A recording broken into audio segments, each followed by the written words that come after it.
On Monday, the U.S. Department of the Interior issued a final approval to allow Royal Dutch Shell to start drilling an exploratory oil well in the Chukchi Sea, northwest of Alaska.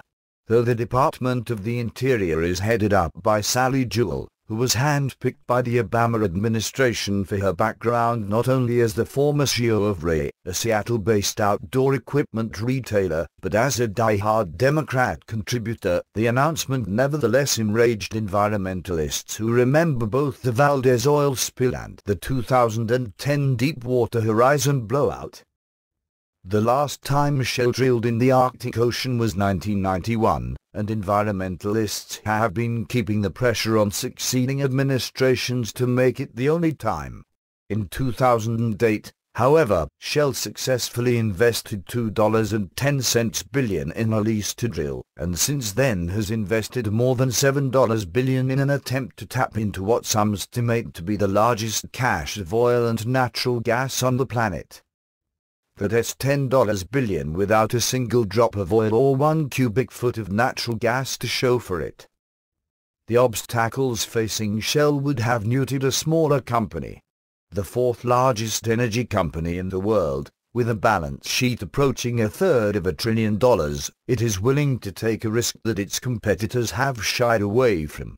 For instance, Christophe Margerie, then CEO of the French oil company Total S.A., told the Financial Times in 2012 that an oil spill would be a disaster. A leak would do too much damage to the image of the company. The company's current CEO, Patrick Pouyanne, concurred, at $50 a barrel, it does not make any sense. And after Shell's problems with its multi-billion-dollar Kaluk rig that ran aground in 2012, ConocoPhillips and Norwegian oil giants Total suspended their own Alaskan Arctic drilling plans. Claudio Descalzi, head of the Italian oil company Eni, also demurred, "It's too complicated. Everything that is too complicated is too expensive and too risky, and my job is to reduce risk." A report from Ernst & Young spelled out that risk. The intense cold for much of the year, long periods of near-total darkness, the potential ice pack damage to offshore facilities, the marshy tundra dictating seasonal activity in many areas will take a huge toll on equipment and personnel. But Shell appears willing to take those risks, learn from its mistakes in 2012, and satisfy the environmentalists in the hopes that it will succeed in unlocking the vast potential under the oceans there. As Shell spokesman Curtis Smith explained, the program has been fortified by new assets, an increased number of vessels, but most notably a new drilling rig. It has our view that we have put together the most environmentally sensitive, technically sound Arctic program ever assembled, and if we didn't have confidence in it, we wouldn't execute it, even if we had all the permits. However, a spill there would be vastly different from the Deepwater Horizon oil spill because of the fierce weather conditions in the Chukchi Sea. Environmentalists such as Franz Meitzner, director of the Beyond Oil Initiative at the Natural Resources Defense Council, have concluded that the risks are too great. Shell has already proven itself not up to the challenge of development in the Arctic Ocean. But it has not just Shell. The fact is, there is no safe way to pursue oil exploration in the frozen wastes of the Arctic Ocean. This is an inexplicable decision to do something that is dirty, dangerous and unnecessary.